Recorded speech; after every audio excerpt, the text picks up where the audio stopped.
Aujourd'hui, on se penche sur les enseignements du moine Subel et sa vision du Ganwa-séon, une forme de méditation zen. On va voir ensemble une approche assez unique et même radicalement contre-intuitive. Une approche qui pourrait bien changer notre façon de voir ce que c'est que de méditer.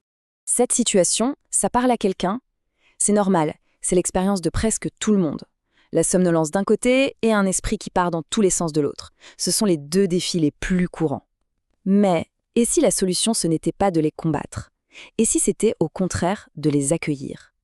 Alors voilà, on entre dans le vif du sujet. Le moine Subel, il identifie ces deux obstacles comme les points de blocage principaux.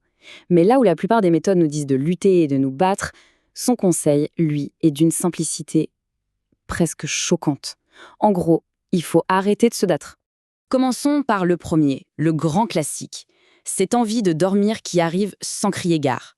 L'approche habituelle, c'est quoi? C'est de lutter, de se redresser, de se forcer à rester éveillé. Le moine Subel lui propose l'exact opposé. Le contraste est saisissant, non? D'un côté, on a cette lutte épuisante contre le sommeil, et de l'autre, un conseil d'une simplicité déconcertante. Si le corps demande du repos, on lui donne. C'est tout. La véritable pratique, elle ne peut se faire que lorsque l'esprit est vif, alerte. Cet ordre, il est direct et il est vraiment au cœur de sa philosophie. Pour lui, s'entraîner dans un état de brouillard à moitié endormi, c'est juste une perte de temps. C'est même contre-productif. Il vaut bien mieux une session courte, avec un esprit clair comme de l'eau de roche, qu'une longue session à se battre pour ne pas piquer du nez. Et c'est ça, toute la nuance. L'idée, ce n'est pas d'abandonner la pratique, pas du tout. C'est de refuser l'effort à moitié fait, l'effort à moitié endormi. Ce qui compte, c'est la qualité de la présence, pas la quantité de temps qu'on passe les yeux fermés. Allez, passons au deuxième grand obstacle. Celui qui décourage tellement de monde. Ce fameux mental de singe, ce flot de pensée qui n'arrête jamais. Et là encore, l'approche du moine Subel va complètement à contre-courant de ce qu'on entend d'habitude. On a tous cette image en tête, non? Le méditant parfait, avec un esprit complètement vide, silencieux. Mais en réalité, c'est une attente qui n'est pas réaliste et qui ne fait que créer de la frustration. La voie proposée ici, c'est de faire avec les pensées, de ne plus les voir comme un ennemi à abattre. Le mot-clé, ici, c'est « ignorer ». Mais attention, ce mot est un peu piégeur. Il cache une nuance vraiment importante qui est très loin de l'idée de suppression ou de combat. Ignorer, dans ce contexte, ça ne veut pas dire repousser activement une pensée qui arrive. C'est plutôt imaginer que l'on soit assis au bord d'une autoroute. On voit les voitures passer, on les remarque, mais on ne saute pas dans chaque voiture pour faire un tour. C'est pareil avec les pensées. On les voit apparaître, on les laisse repartir, sans s'y accrocher, sans leur donner notre énergie. Bon, d'accord. Si le but n'est ni de combattre le sommeil, ni de faire taire les pensées, alors c'est quoi le vrai travail? C'est là que tout prend son sens. La réponse, elle tient en un mot, un concept central, le huadu. Le huadu, qu'on pourrait traduire par mot-clé ou koan, c'est le véritable point de concentration. Mais il y a une erreur très fréquente sur ce que c'est vraiment, et c'est absolument crucial de la comprendre pour saisir le reste. Et ça, c'est le point clé. Le hagwadu, ce n'est pas une question intellectuelle, ce n'est pas un petit puzzle qu'on essaie de résoudre avec sa tête, non. C'est une sensation, une tension, une question qui doit être ressentie dans tout le corps, en dessous du cou, comme le dit le moine. Cette citation, elle est parfaite pour ça. Il parle d'une énergie suffocante, un sentiment d'étouffement qu'on ne peut pas mettre en mots.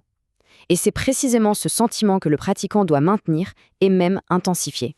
On est donc très loin de l'image d'une pratique passive ou relaxante. Le Ganwa-séon est décrit comme une lutte intense, un vrai combat solitaire où l'on doit forger son esprit sans aucun relâchement. Et pour décrire cette intensité, le moine Subel utilise des analogies très fortes. La première, c'est celle de la loupe. L'esprit doit être focalisé sur le huadu avec une telle précision, une telle constance, qu'à la fin, il prend feu. C'est ce qui crée la percée. Cette image, elle illustre la persévérance absolue qu'il faut. Imaginez un bateau qui remonte un courant très fort. Pour chaque coup de rame qui fait avancer d'1 mètre, le courant le repousse de 10 mètres.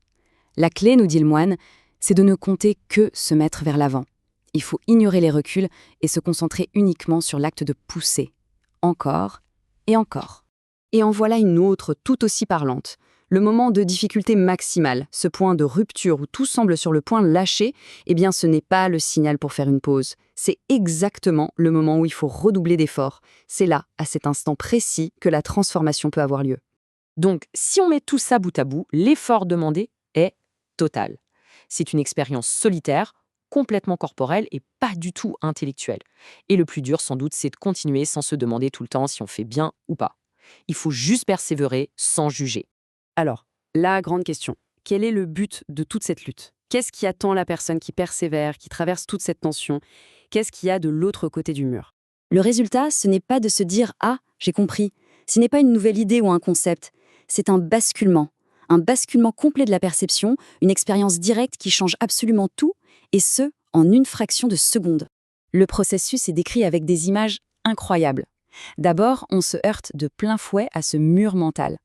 Puis, soudain, sans prévenir, la percée, comme un coup de foudre dans un ciel sans nuages.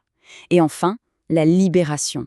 Ce sentiment de légèreté, de nouveauté, comme si on laissait tomber un poids immense ou qu'on sortait d'une vieille peau. C'est ni plus ni moins qu'une renaissance.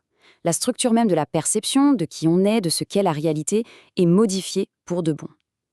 L'ancien monde, avec ses peurs, ses illusions, s'effondre et laisse place à une clarté complètement nouvelle. Et tout ça, ça nous amène à une dernière question, plus personnelle. Au-delà de la méditation, cette approche de la confrontation directe avec l'obstacle est une leçon très puissante. Que ce soit au travail, dans nos relations, dans notre développement, quels sont ces murs que l'on préfère contourner encore et toujours, plutôt que d'affronter de front? C'est une réflexion qui vaut peut-être la peine d'être menée.